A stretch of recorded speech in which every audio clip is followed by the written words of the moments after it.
Everyone. So hopefully this helps somebody. My baby is turning 1 and he loves Baby Shark. So there's so many Baby Shark things that I saw online that was pretty expensive. Some of them are pretty expensive. So I had to get really creative to think of ways that I can do a cost efficient Baby Shark, and this idea is so cool. I went to Dollar Tree, the dollar store, and I saw these little cups, okay? And they're like this.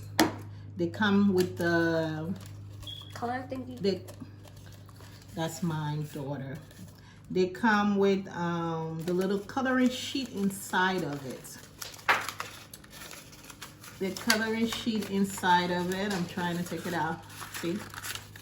All right, and it leaves this. So what I decided to do, as a souvenir for the kids and cups they can take home, I figure, you know what, I am going to create my own coloring Baby Shark birthday thing and put it in this cup. So what I did was I collect some images offline and I created these.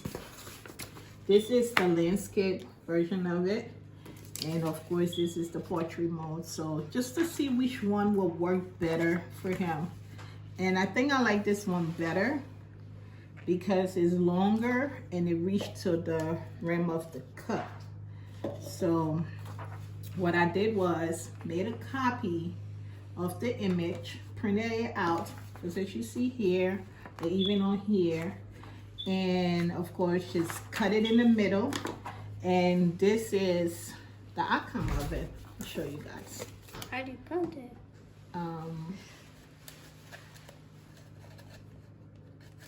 I kept the other colorings in it as well, just in case the kids want to have more fun coloring, so I kept that in there.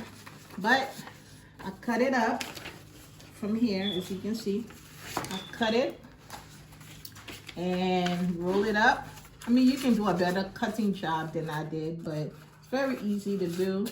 Put it in the cup. Instead of throwing these away, because they're still fun for the kids to use, the one that came with the cup, I left that in there as well to give it more filling. And there we go. Close it up. And you have a souvenir. Really, really cute idea. I hope this help a parent who baby love Baby Shark. And this right here only cost me, I have 6 cups, $6. And I'm sure if someone was selling this online, it would be way more than that. But I only spent $6 and some papers to do that. Hope it help you.